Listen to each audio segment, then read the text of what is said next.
Good morning, folks. This is an exaggerated Perseid meteor shower. It's going on right now, and you still have a few days left to view it. This is just before sunrise, a scene from Albany, Georgia, where MR2 lives. Know which planets and stars are up there, so people can't point to one of these and tell you something else is visible in the morning sky. Now, as you look at this impressive pre-dawn cluster of celestial bodies, and I recall your attention to last night's video, if you missed it, it's the first link in the info box. You might remember that an earthquake watch is set for a few days from now as Mars conjoins Saturn.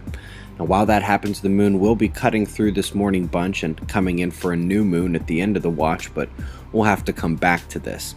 We have an Arctic cyclone. Scientists are baffled first because it's summertime there, so these aren't supposed to happen, and even in winter these things last 40 hours max, not 5 days.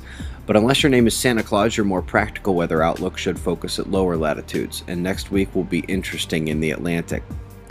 Those two volcanoes in New Zealand are still under significant watch. Sydney, Australia got a serious wind event yesterday. A 4.2 struck off the California coastline. Alaska had another 5-pointer.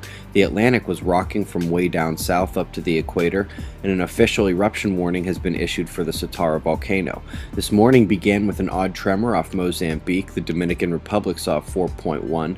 Nicaragua had a 4.9 and a 5.0 moments ago.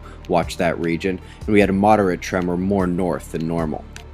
No gamma bursts in 2 weeks. I wonder if that's correct and if this is still reliable.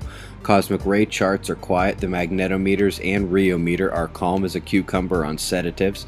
Nothing above a C8 solar flare on the goes. The ACE solar wind data shows the calm before the storm, along with the Ovation Prime electrojet measurement. We do have some big spots up north, but with mild complexity.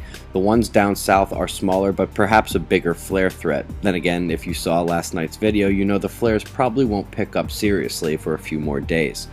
By then, the two thin dark coronal holes making a semicircle here will be affecting Earth. This one, not long after. The South Pole coronal hole extended up to the equator. That's serious.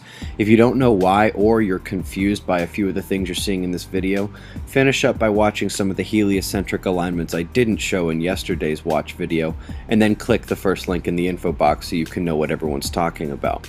Earthquake and solar flare watch begin this weekend. That's the news, everyone. Be safe.